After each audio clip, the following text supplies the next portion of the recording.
Ok, muy buenas tardes, iba a decir buenas noches, pero buenas tardes y más hoy con el cambio de horario a la hora de verano.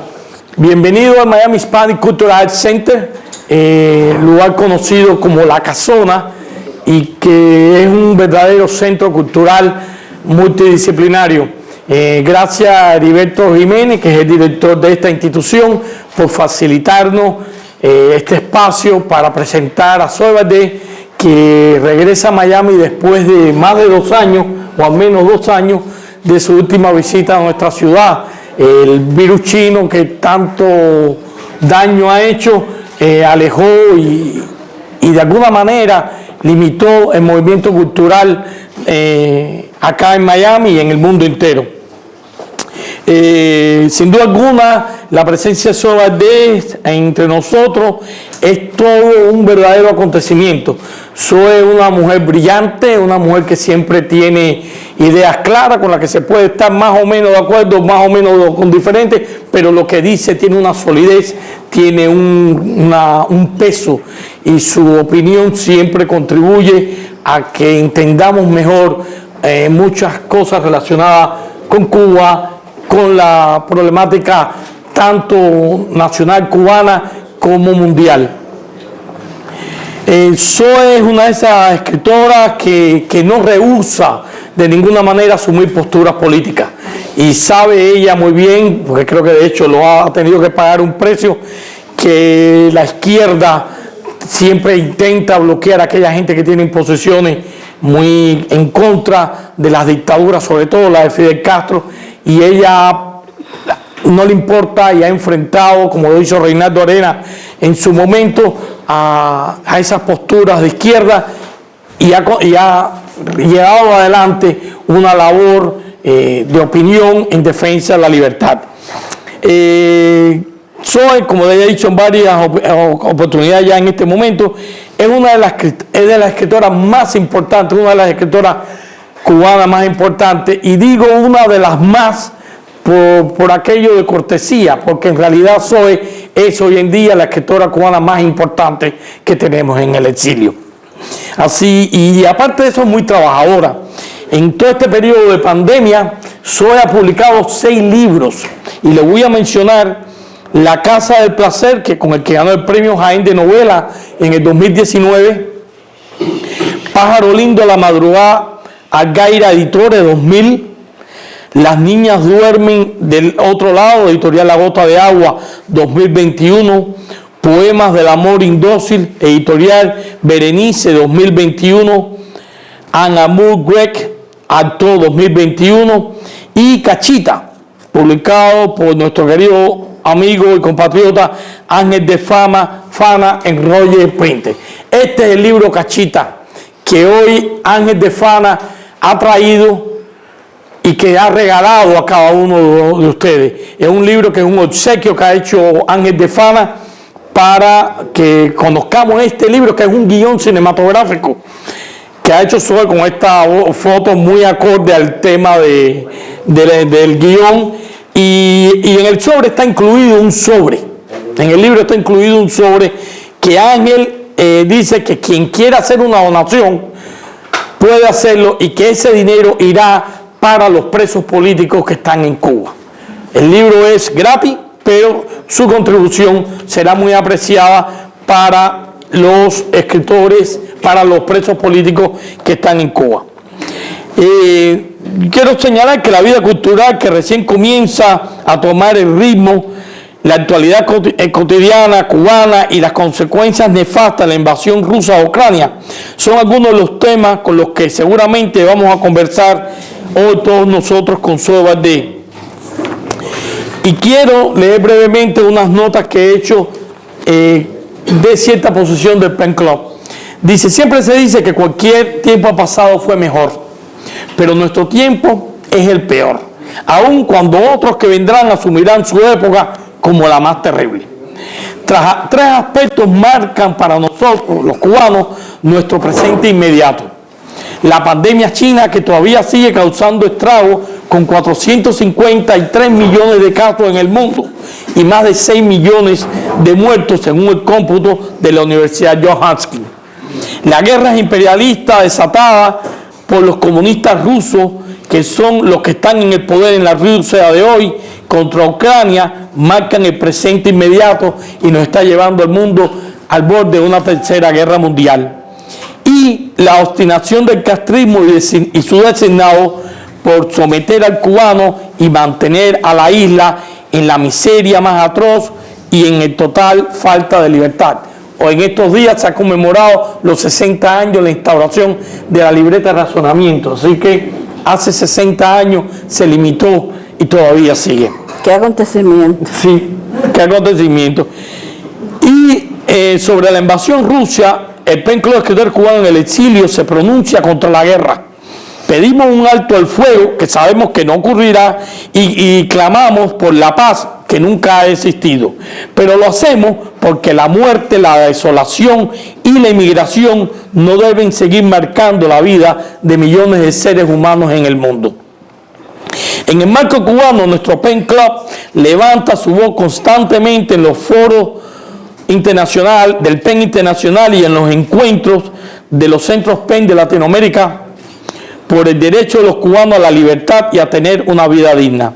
Rechazamos el encarcelamiento de aquellos que protestaron contra la dictadura castrista el 11 de julio y en otros eventos. Repudiamos el legado del llamado Díaz-Canel cuando dijo que la orden de combate ya estaba dada, y rechazamos el destierro forzoso. Estos puntos seguramente serán ampliados por nuestros colegas más tarde y los enfocará también nuestra querida Zoe Valdés. De momento, dos cosas. Uno, darte la bienvenida, Zoe, a este evento tan especial y tan concurrido, lo que demuestra la consideración que se tienen los cubanos y el amor y el cariño que te tienen los cubanos exiliados. Y dos, entregarte esta placa a nombre del PEN Club de Escritores Cubanos en el Exilio por tu trayectoria. Ay, muchas gracias.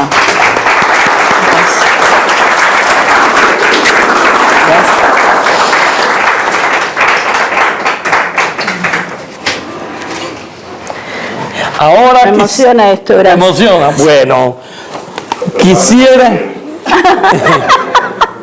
quisiera llamar a otro de las personas que han convocado a este evento.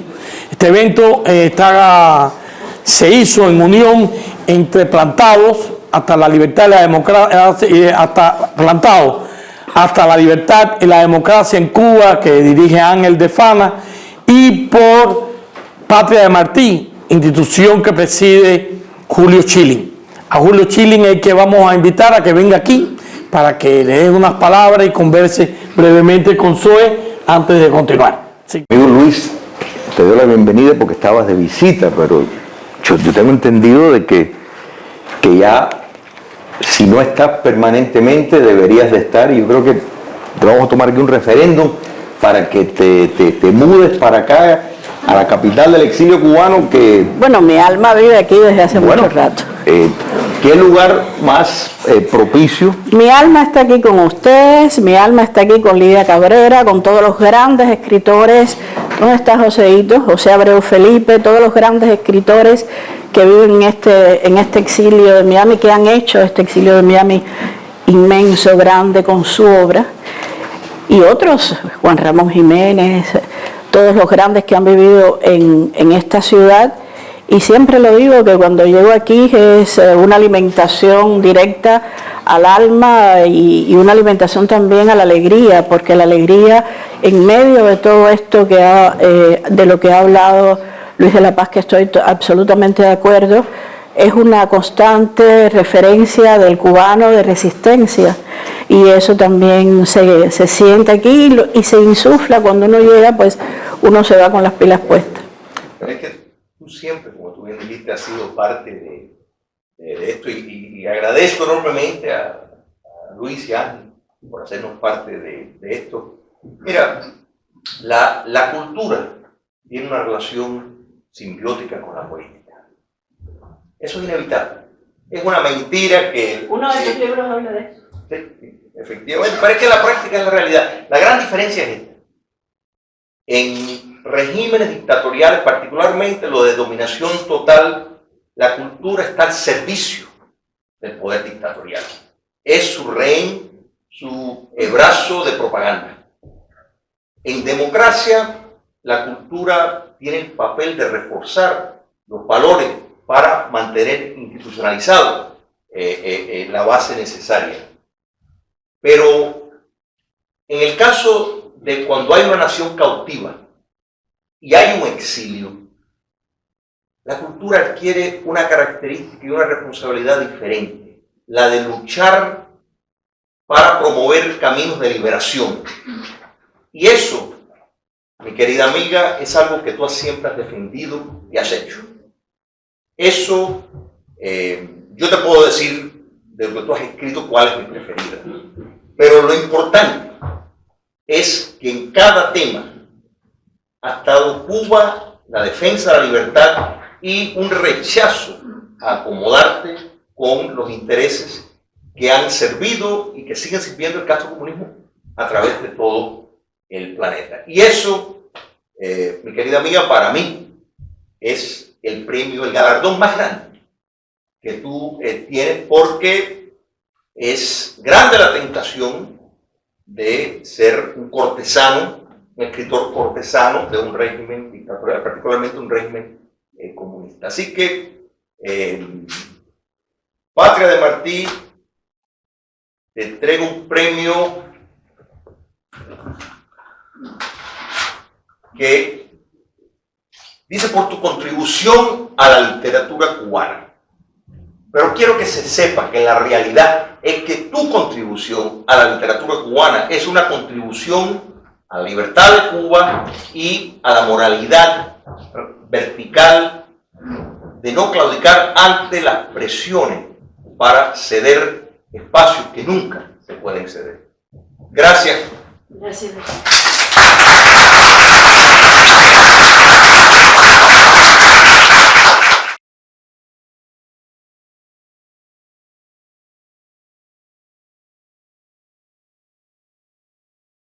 Que justo cuando empezó la pandemia del PSC, del Partido Comunista Chino, yo tenía que estar aquí, tenía que venir el 9 de marzo, íbamos a presentar con la editorial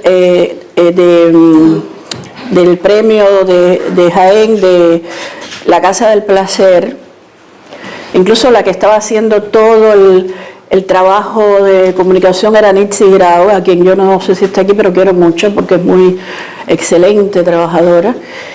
Y después íbamos a presentar también, puesto que había salido ya el año anterior, la novela, bueno, un poco controversial, Pájaro Lindo de la Madrugada, que habla del presidente Fulgencio Batista y Saldívar. Y entonces eso se truncó, no pudo ser porque cerraron todo, el mundo se cerró y nada, el billete de avión estaba ahí, se vencía y dije, no, este billete también no me lo va a coger nadie. Y entonces aproveché y vine por razones también, ustedes saben que he fundado ese periódico, sobepost.com, que es un periódico digital eminentemente que ha tenido edición en papel. También hice una fundación, Libertad de Prensa Foundation, no solo para los periodistas cubanos, sino para los periodistas del mundo entero, después que vimos lo que sucedió aquí en este país y lo que ha sucedido en el mundo con la libertad de prensa, la libertad de expresión, los nombres que no se podían mencionar en las redes sociales, en los periódicos, los ataques al presidente norteamericano Donald Trump, y todo eso me hizo reflexionar de que había que crear una fundación con el interés, el propósito de no solo apoyar a los periodistas cubanos que están en Cuba, aunque primordialmente, sino también a todos los periodistas. Y eso, en eso me di cuenta también porque yo tengo muchos amigos en Francia, periodistas, también refugiados políticos de Vietnam, de los uigur, de varios lugares, también chinos como Yuan Li, que no sé si viste que yo lo he entrevistado, el otro Yuan Li, que es un periodista chino también muy arrojado, muy valiente. Y entonces vamos a trabajar todos ellos juntos. Esto ha ido muy lento porque desde luego la economía se ha resentido mucho y nosotros necesitamos un apoyo, por supuesto, ningún gobierno de estos de izquierda, sobre todo los que ahora están en el poder, pues van a dar ningún apoyo económico, y tampoco queremos ningún apoyo económico, pero sí nos haría mucha falta, por supuesto, el apoyo en los periódicos, en la prensa. Ya saben que la prensa está totalmente vendida, totalmente...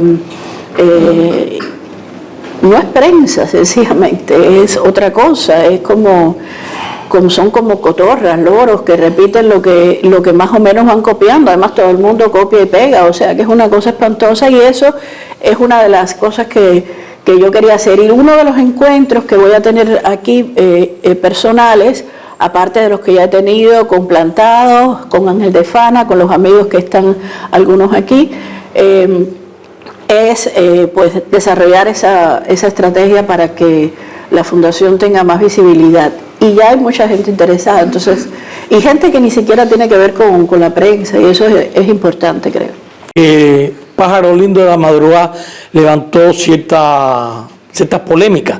En realidad la cobertura que se le dio, la escasa prensa que tenemos acá en Miami hoy en día, cada día tenemos menos periódicos y menos páginas, fue muy positiva, muy receptiva hacia tu libro.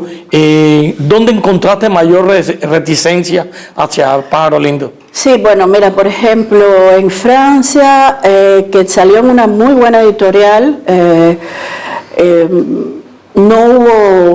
hubo pocos artículos, poca prensa. Y por supuesto, en los encuentros que se pudieron hacer, que fue muy al principio de la pandemia, porque todavía la gente no sabía dónde iba a ir eso, pues claro, siempre la versión oficial, ¿no?, de que había sido una dictadura. Entonces, claro, el problema de la gente que cuenta, yo me imagino que aquí está Lilo Vilaplana, que hizo una película extraordinaria, Plantados. La gente que cuenta las cosas que todavía apenas se saben o que la gente no quiere saber, pues cuando tiene que dilucidar, explicar, iluminar, poner la luz sobre las cosas, ya va como diciendo, pero bueno, ¿por qué tengo que hacer esto? Porque ya he hecho la tarea, ya él lo sabe.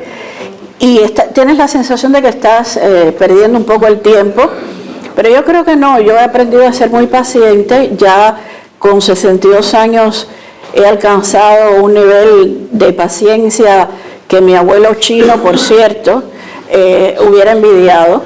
Pero yo creo que cada vez hay que tener más paciencia y de vez en cuando soltarse el moño cuando uno necesita soltarse el moño, pero hay que tener paciencia para siempre explicar de manera educada, de manera adecuada, las cosas que la gente no sabe o no quiere saber. Y ya cuando tú ves que lo que hay es, como decíamos en Cuba, y disculpen la palabra, que ustedes saben que es una cosa un poco de nuestra generación, cuando ya tú ves que hay mariconá en el Líbano, ahí es donde tú te sueltas el moño y pones los puntos sobre las íes.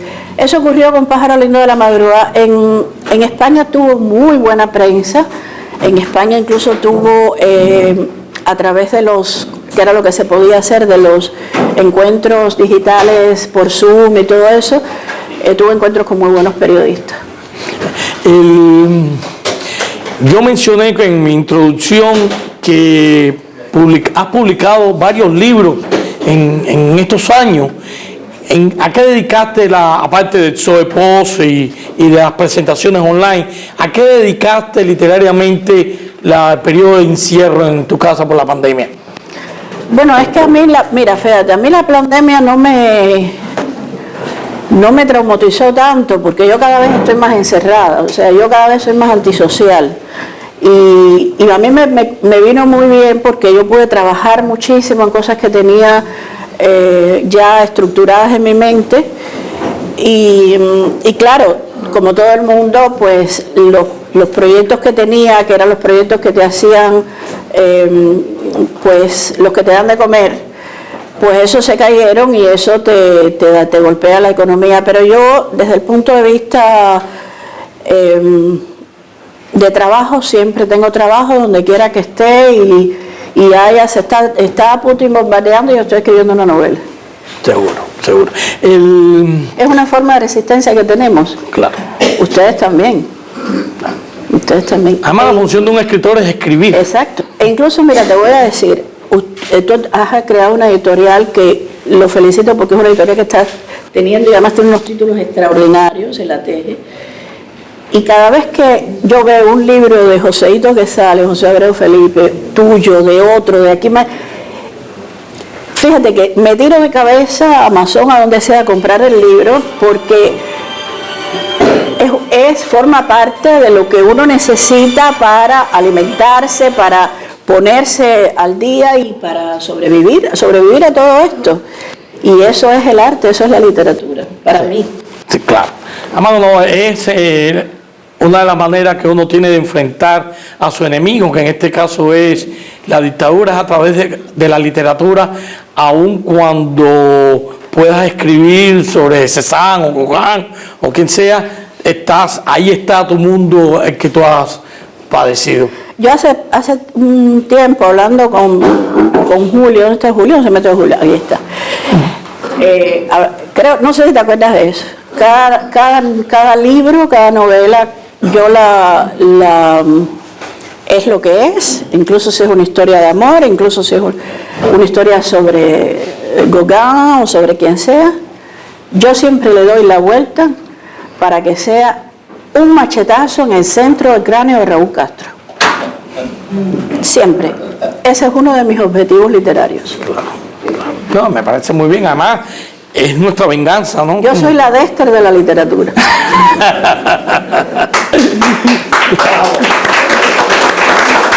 ¿En qué estás escribiendo nuevo?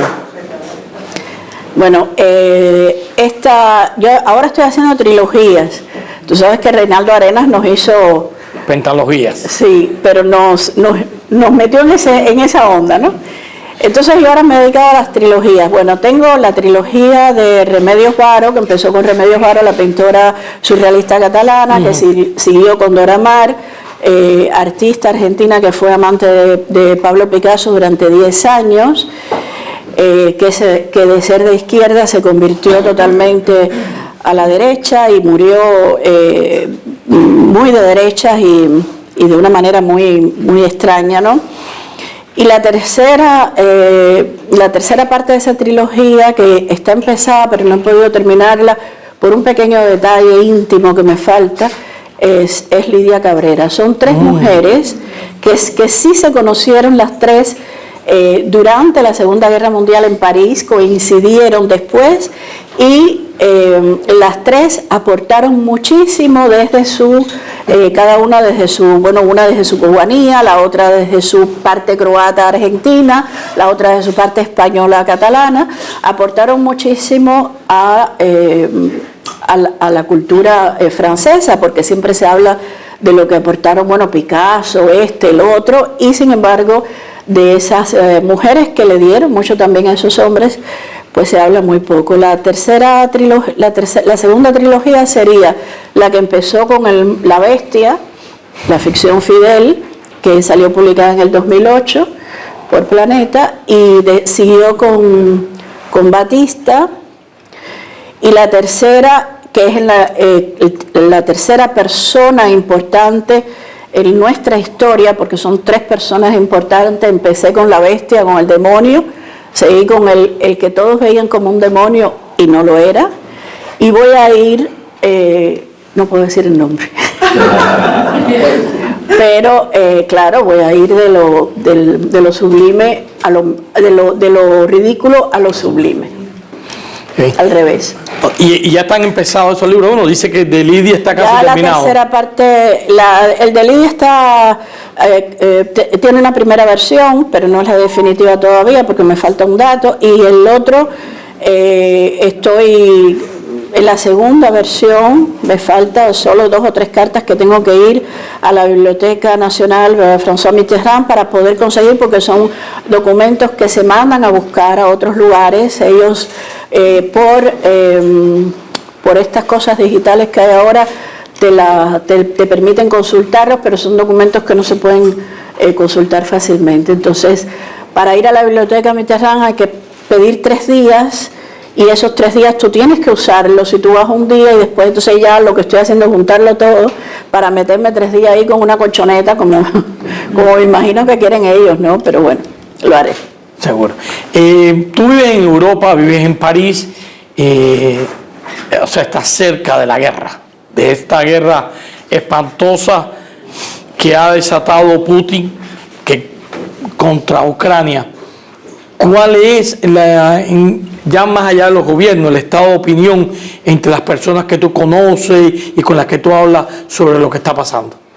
Bueno, en el grupo de Together for Freedom, que lo hemos hecho pues cubanos, venezolanos, uigures, iraníes, chinos y ucranianas, porque hay mujeres ucranianas en este grupo. Está Marta Baradí, que es la gran promotora, y tiene una asociación que se llama Promote Ukraine, que desde mucho antes nosotros estábamos haciendo cosas por Ucrania, porque esto ya se veía venir. Y entonces, bueno, como lo vemos de manera desastrosa, porque esto ya están llegando los refugiados a Francia. Cuando yo me iba ya habían llegado muchísimos. A España están llegando también. Esto, cuando ves a esta gente, me recuerda mucho al exilio cubano, porque son gente que no están en medio de esa guerra, tú no los ves llorando miseria. Y además te dicen, vamos a volver, esto es durante la guerra, pero nosotros vamos a volver a reconstruir nuestro país. Son gente muy distinta a la que hemos visto en los últimos tiempos llegar, que desde luego me refiero, ustedes saben que yo no tengo pelos en la lengua, a los marroquíes, no puedo generalizar, pero gran parte de gente que los mandan allí en una especie de invasión, ¿no? Y eso, el que quiera negarlo, pues que lo niegue, pero eso el que vive en Europa sabe que es así. Y esta gente, desde luego, se ve que llegan con mucho dolor, pero llegan al mismo tiempo con una gran fuerza de que esto, cuando se acabe, ellos regresarán o ellos harán todo para reconstruir su país. Y eso tiene toda mi admiración, porque eso es lo que somos también los cubanos y lo que siempre hemos querido los cubanos. Lo que pasa que la guerra de nosotros ha sido una guerra larga, extenuante, y una guerra que ha destrozado en gran medida el alma cubana. Y eso, aunque a nosotros nos duela decirlo, tenemos que reconocerlo, porque tenemos que empezar a reconocer que hay grandes personas a las que tenemos que respetar. Ayer lo hablaba con Angelito, tenemos que admirar, querer, que se nos están yendo, y que es el alma cubana. Esa alma cubana tenemos que continuarla, es nuestra. Cuando me preguntaron en el Parlamento español que si yo estaba cansada, le dije, sí, claro, yo me canso, como todo el mundo se cansa, pero cuando yo veo a Ángel de Fana y a los Plantados presentando Plantados aquí en España, esto fue después de que ellos habían pasado ya por ahí, yo digo, yo no me puedo cansar, porque ellos están ahí, ellos han hecho ese viaje, algunos de ellos enfermos, y han hecho ese viaje larguísimo y han estado luchando por su verdad.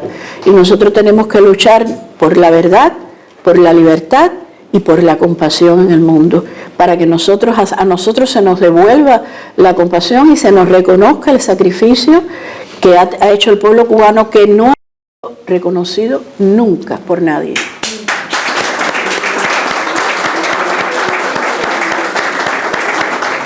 Absolutamente cierto. Los ucranianos que tú has conversado en Francia, que ya hay 2 millones de refugiados desperdigados por el mundo, incluso ya llegaron aquí algunos refugiados al sur de la Florida, hablan de regreso. ¿Qué tú crees que va a pasar en Ucrania? No lo sé porque nosotros tenemos gran experiencia con los locos y este es un loco muy malvado y entonces con los locos es muy imprevisible todo lo que pueda suceder y por supuesto no solo hay un loco muy malvado en Rusia, hay un viejo chocho fraudulento frente a la primera potencia mundial que hace lo que le dicen que le soplan en el oído o a través de un micrófono que debe tener en el helado metido, no sé lo que, pero eso es muy, sí, es muy problemático, es muy además irresponsable por parte de todo esto. Y por otra parte tenemos a estos, como yo los llamo, presidentiquiticos, como Macron, y que no tienen incluso, va a volver a ganar seguramente, y que entonces todos están persiguiendo el Premio Nobel de la Paz, porque es como ¿ustedes se acuerdan las colas de desodorante en Cuba, aquellos desodorantes apestosos de tubito, que todo el mundo hacía esas colas? Bueno, estos presidentes estaban igual haciendo cola para el Premio Nobel de la Paz, pero ellos se piensan que el Premio Nobel de la Paz es como un desodorante que te toca por un número la libreta, ¿no? Entonces ese es el gran drama del mundo, que el gran drama del mundo es que no tiene hombres y mujeres, que no tiene hombres y mujeres que sepan, que tengan la base, que tengan el espíritu y que tengan la gran formación humana para saber dirigir, saber liderar un país como Francia, ¿no? Por ejemplo. Esto de la guerra ha sido el mundo entero, o sea, los gobernantes del mundo entero, que son los que toman las decisiones, han demostrado un gran miedo hacia Putin, con cierta lógica. Es, como tú dices, un loco endemoniado y aparte de eso, con todo el poder que viene de la antigua Unión Soviética, era jefe de la KGB. Pero ¿cómo tú valoras el hecho de que hay una amenaza de invasión? Que la invasión se lleve a cabo y ante los muertos la respuesta de Occidente o del mundo entero son sanciones. Bueno, porque él ha amenazado a Occidente con apretar el botoncito y Occidente tiene miedo. Y eso lo saben ellos. El mundo, como escribió un periodista independiente que publiqué en Soe Post hace poco, muy claro, muy cínico, pero muy claro, el mundo se divide entre locos y cobardes. Entonces él sabe, todos estos locos saben que el Occidente se ha vuelto muy cobarde y que en esa cobardía, ¿por qué se ha vuelto cobarde Occidente? Bueno, porque Occidente cada vez es más inculta y tiene más miedo de su propia cultura y niega su propia cultura y no quiere ser España y no quiere ser Europa y no quiere ser Francia y no quieren ser algo, pero algo siempre con culpa.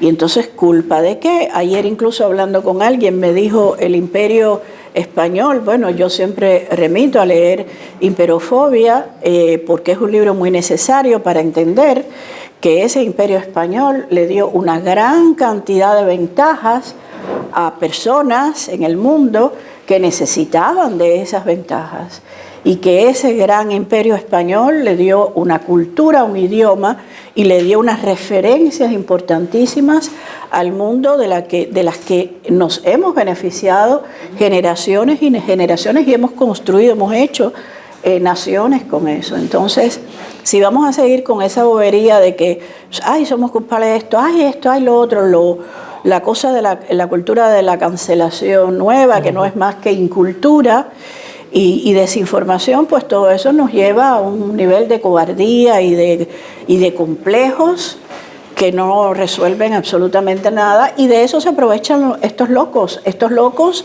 que además de locos son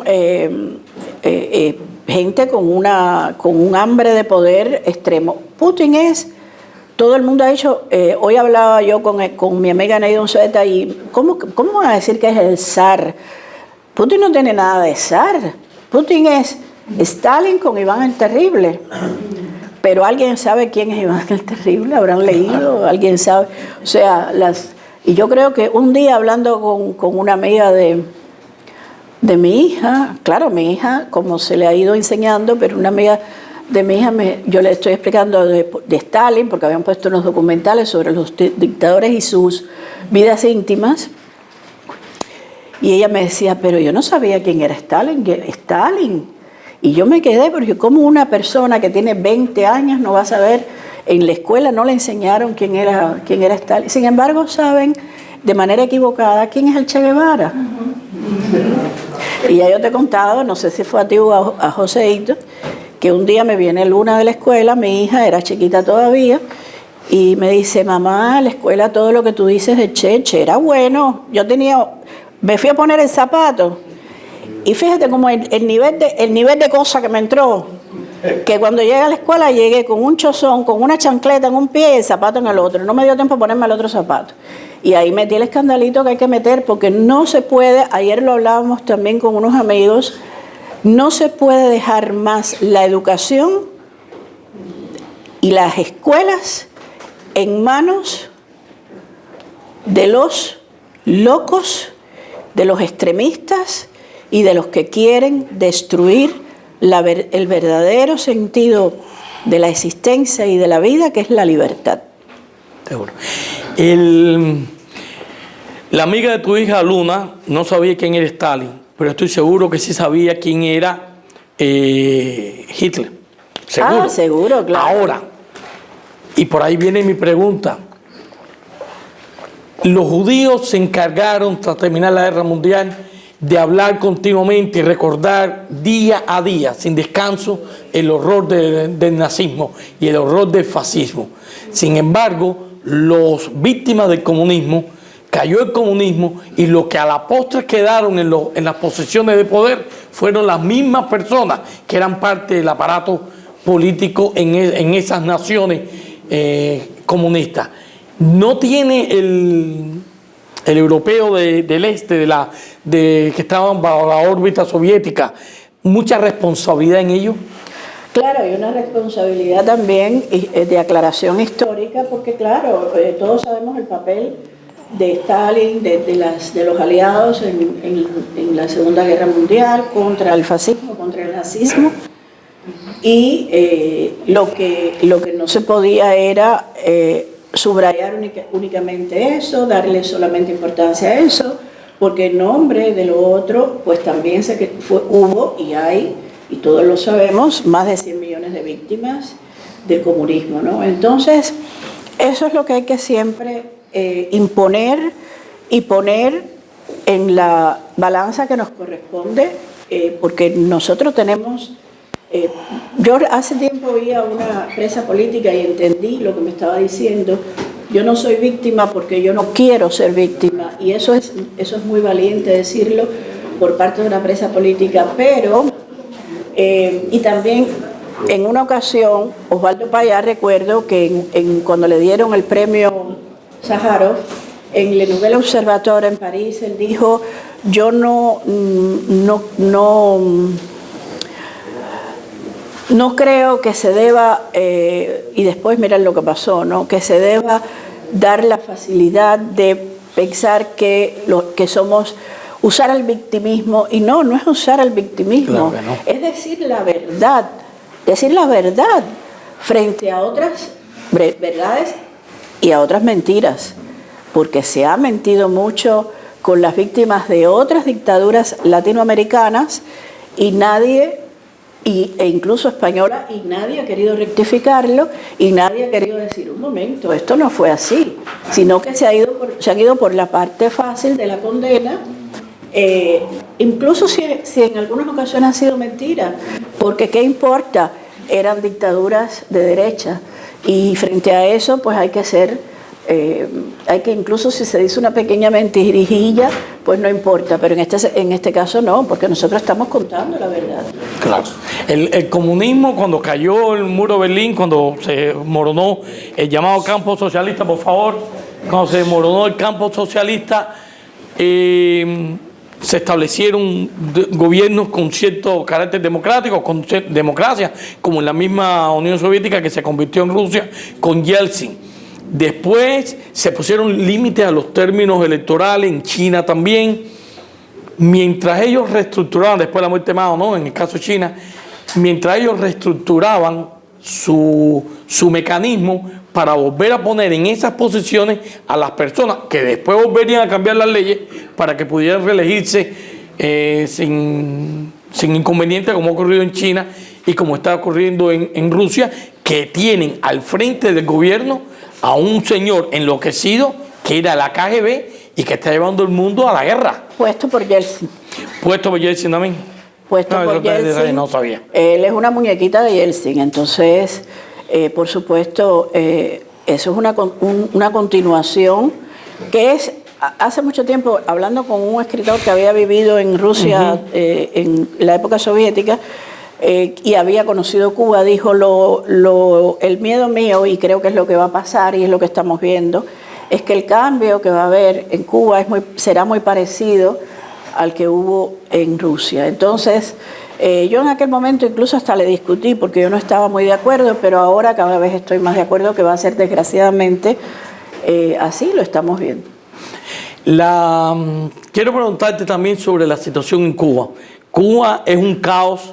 Hay cientos de juicios sin garantía de ningún tipo, con delitos inventados, fabricados. A las personas que salieron a la calle espontáneamente a protestar el 11 de julio y también otras protestas anteriores y posteriores. ¿Qué tú nos puedes comentar sobre la situación en Cuba? La situación en Cuba, hubo un rayo de luz y de esperanza el 11 de julio. Y yo creo que tenemos que seguir aferrados a ese rayo de luz y esperanza para que vuelva esa llama a encenderse. Creo que Guillermo Coco Fariñas, también premio Sájarov, está aquí, me parece haberlo visto entrar, y ahí está. Él en muchas ocasiones lo acaba de decir en el Parlamento Europeo. Gracias, Coco, por estar aquí. Y esa llama hay que seguirla alimentar. Él dice que no se ha acabado, él vive en Cuba, él sabe, y yo creo que eso podría volverse a dar. Lo que pasa es que lo que nosotros no acabamos de darnos cuenta es que esa tiranía está preparada para todo eso y más, y sabe el guión del pe al pa, y siempre tiene un guión preparado para responder, y con ese tipo de cosas ellos al momento sacan a un líder que entonces es socialista como le gusta a los europeos, crean otro, en lugar del 11 de julio, pues un 11 o 14, o no sé, ya no me acuerdo qué fecha era, de noviembre, y así entonces te van enredando, y ya a ti se te olvida, porque claro, además como vivimos en un mundo donde los ordenadores, todo va muy rápido, y todo el mundo digital y todo, y tú vas cada vez más, vives en ese mundo digital que en la caldera de los frijoles, pues entonces, e incluso hablo de los cubanos dentro de Cuba que están muy pendientes de Twitter, yo lo veo cada día más, y claro, eso hace que la gente se le olvide que hubo un 11 de julio o que lo posponga en su memoria y trate de poner esperanzas en lo que va a venir, aún si lo que va a venir no ha sucedido, que fue lo que yo dije en un space, en los primeros space aquellos de eso que iba a hacer este señor, yo dije, ya eran cantando victoria por lo que iba a pasar, y yo dije, bueno, no canten victoria por lo que va a pasar, canten victoria por el 11 de julio, que sí ha sido una victoria real, palpable, que todo el mundo vio, del pueblo cubano en las calles y exigiendo libertad, no mendigando, no pidiendo, no clamando libertad y clamando lo que para nosotros sería muy importante. Yo tengo que decir aquí que una política española, cubano-española, Rocío Monasterio, ha sido la primera persona que ha mencionado en una de sus intervenciones la Constitución de 1940, y nosotros vimos que ese pueblo en las calles el 15 de julio, el 11 de julio, perdón, el otro era el 15N, ahora me acordé, ven cómo ellos logran que uno se trafuque, como decía Rosita Fornés. Entonces, el 11 de julio ellos salieron a las calles con algunos con carteles de la C40, y ahí hay no solo un deseo, un reclamo, ahí hay una conciencia y una educación de pueblo histórico. El 11 de julio cogió el régimen desprevenido. Ellos no esperaban ese hecho y mucho menos que se extendiera por toda la isla. Demoraron un poco, pero reaccionaron con aquello que yo cité al principio de la orden de combate ya está dada, lo cual comenzó la gran ola represiva y de arrestos y de asesinatos que hubo también, mataron personas. Ellos ya están un poco ya preparados para un segundo embate de ocurrir. ¿Crees que ocurrirá otro más? Es probable, Guillermo Coco Fariñas lo anunció, dijo que podría ocurrir. Sí, lo ha dicho. Es probable, ojalá ocurra, y ojalá también estemos nosotros, los que estamos fuera, que estemos preparados, porque lo que sí vimos, y ustedes saben que yo soy tan franca como tan fea, que todas estas organizaciones que aquí reciben grants, esto, lo otro, yo no estoy en contra de los grants. Ojo al dato, yo estoy a favor de los grants para la gente que, como Plantados, Patria de Martí, toda la gente que de verdad hace un trabajo de fuerza, un trabajo de educación, de historia, con los presos, los expresos políticos, de verdad, pero estoy muy en contra de que se creen divas de la política o divos de la política y que haya solo cascarones. Que dentro de esos cascarones no tengamos nada. Incluso, voy a decir algo que se lo dije en muchísimas ocasiones a Lincoln Díaz Balar y a otros de la política aquí, tienen que volver a la cultura, porque si ustedes han visto, el régimen castrista ha usado muchísimo a los artistas, tienen que apoyar las películas que se hacen, tienen que ahora mismo, por ejemplo, Plantada, se le debiera dar una subvención, todas estas cosas que se hacen, que yo no sé para qué se hacen, qué sé yo, todo ese tipo de carnavales y todo eso, den más subvenciones, no es que esté diciendo que no haya carnavales, pero hagan subvenciones para las producciones de películas, como se hizo con los chilenos cuando estaban exiliados, con los argentinos, todas esas películas que yo antes las veía en Cuba y como no había más nada, decía, ay, qué película más buena, y ahora la veo y digo, ay, pero qué clase de clavo, yo me metí en Cuba, como mismo me metí a la lata rusa aquella que nos metían. Entonces, ese es el problema, que tenemos que ser, los que están promoviendo verdaderamente la política no se hace, lo dijo Julio aquí al inicio, sin la cultura ahí, la cultura está muy cerca de la política. La película de Plantados, yo sé que Lilo no está de acuerdo con esto, pero a mí me importa poco, Lilo sabe cómo soy yo, y yo creo que nos queremos así. La película de Plantados ha sido la daga más profunda que se le ha dado al castrismo en los últimos tiempos, y todas las respuestas que ha habido después, y voy a decirlo con nombre y apellido, San Isidro, San Pancracio, San Melitón, San Cachita de la Gambá, todo lo que ha venido después ha sido en respuesta a Plantados, pero como nadie cree que hay gente que tiene visión, y nosotros conocimos a un visionario, y tú fuiste amigo de un visionario, y José Abreu Felipe fue amigo de un visionario, y nosotros hemos aprendido y hemos mamado en la literatura de ese visionario, que fue Reinaldo Arenas, que dijo que los cubanos venimos del futuro. Nosotros tenemos que tener muy claro que cada vez que logramos una película como Plantados, con el esfuerzo que se logró, que fue un esfuerzo de años, porque yo sí estuve ahí desde el inicio, cómo estos hombres y mujeres han luchado. Aquí hay una mujer que se llama Rosa de Fana, que está en mi corazón y le tengo una admiración enorme, que ha estado ahí por esos presos y por esa película desde el inicio. Y todo eso, yo sé que eso fue lo que en los últimos tiempos el golpe más certero que se le ha dado, porque además estos hombres, cuando se hizo la película, fueron a Europa, la película se puso en España, se va a poner en otros lugares, y esto, ellos, para ese guión, ellos no tienen respuesta. Entonces, ¿qué pasa?